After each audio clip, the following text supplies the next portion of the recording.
You don't know. What the project meant to me? What? It mean a glorious time. It was a time of life, a time of family, it was a time of giving back, and it was a time of enjoyment. We had so much fun in the projects that we were together as one. We unified a lot of things in the projects. We came to light with a lot of problems. We helped a lot of people. All the guys that came before you grew up in the projects because it was a lifely thing. It was a thing whereas I see the generation coming up behind me now, and they're all good. It was rough, but they're all good. And that's what's important. Right. Where you was raised at, That's how right. your family was, and how they doing now. Can you communicate back to where you was at? And when I see you with that mic and see your son standing next to you and you are so lovely and raised up in the project, oh, it wasn't all bad. It wasn't all bad. The outsiders thought it was bad, but we came a long way. And we enjoy every moment of it. Because here we are today, we're still giving back. That's right. And we love you for it. Now, from your knowledge, who was the actual official first housing projects? I mean, I'm hearing Sojourner Truth versus Parkside. They're not sure. They said it's either one of those because both of them was military based. And that's what they were based on, the military base when they became projects, and they moved the blacks in there and they overfilled other areas. Before the 1950 was all white in the projects, in the Parkside projects. I was about the third, Frank was about the second, and I was about the third person that moved in there as a black couple, family, married, in the projects, with flowers and everything. It wasn't all that desolate like they see projects now. And it was rough because by being the first blacks to go to schools in the area and we couldn't cross Dickinson to take our kids to school because they were sick to dogs on them, we had to bus our kids to school. Right out of the projects, we could not take our kids to school from the Parkside projects because we had to bus them. Because it was so prejudiced on the other side of Dickinson, it was all white. But we grew up and we grow beyond that. That's why we're here today. So what changed that? Eventually you guys had to get busing in. Strong leadership.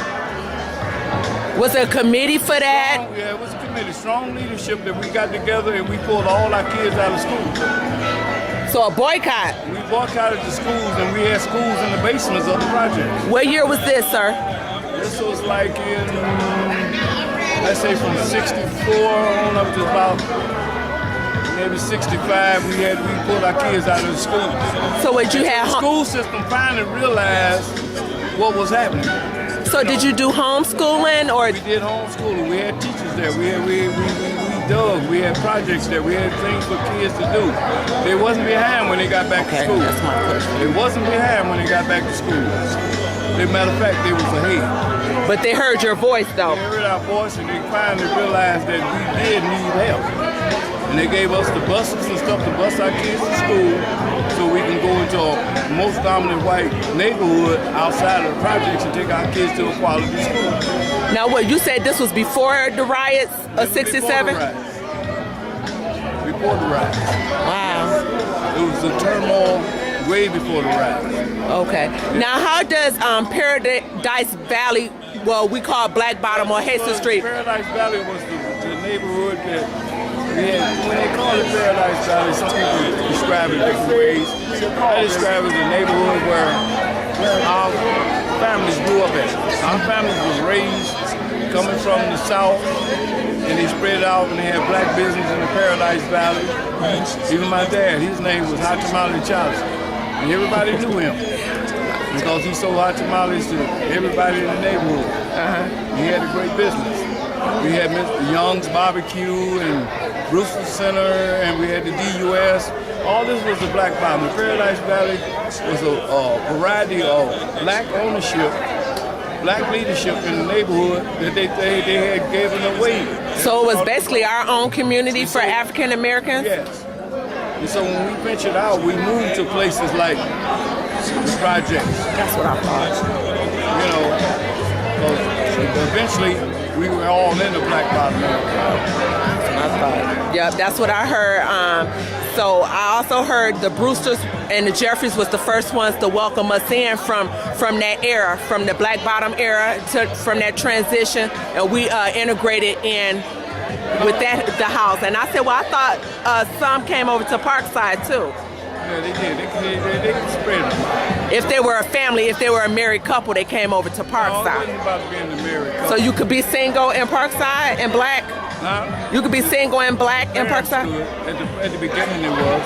You know, they had different rules. Right. They had different ways. I think you did have to be married. I'm not sure about that. Yeah. So I'm not going to base it on that. Right. Based on what I know. But the government had to change it after the Equal Housing Act took place. They couldn't discriminate. No longer discriminate. So the single family came in. It was there, but they never did. Right, use it. To after the riots, after the 67, that's when the government opened There it. a lot of people coming in probably because there was a lot of stuff torn down in the city. Yeah, after the riot. So I think, well, I heard that most of us the African Americans got their break after the riots. That's when the government really opened the doors up for all of us to go into these housing projects. And along with the Equal Housing Act that came a little later. Well, you know, you'll tell different parts because I was in it, you know, just like when we went to our own south to the march and stuff and come back, you know, we discriminated against because in the projects, most of the whites heard me and went down to the march, you know, with the bus there, and, you know, so it was rough, but we came through it, you know. Right. So in general, I look around now and I see a lot of the people I had in my programs, we had The products of Parkside. we took them, we did a lot of things, a lot of good things in the projects with them. And we showed them a lot of leadership as leaders. And that's the most important thing. So when you see them now today, and even see you behind the camera, it's a wonderful sight. This is one of the reasons why we do our picnic, to join hands together. That's right. Again, to say hello. Hello, and I thank you, sir, for this blessed opportunity. And I'm proud to be born and raised and a product of Parkside because of people like you that took the time out to extend their hands when my biological dad wasn't in the picture. One of the things that's going down to the housing office as a commissioner, sitting on the board with the commissioners and stuff, we changed a lot of things. A lot of things. A lot of things that we fought for and changed. Like I said, even for the kids. You know, mainly we were looking out for the kids so they could have a better education. And we never missed out. I mean, you name the sport, I played a part of it. You know, I mean, from the tennis, we had tennis in the hood, so to speak. We had ice skating. We're the only projects, the only gym or recreation center that took the kids and opened up on Saturdays and Sundays so the kids have something to do. We took them on trips out of town, which was really illegal then, but they allowed us to do it because they knew we was having trouble.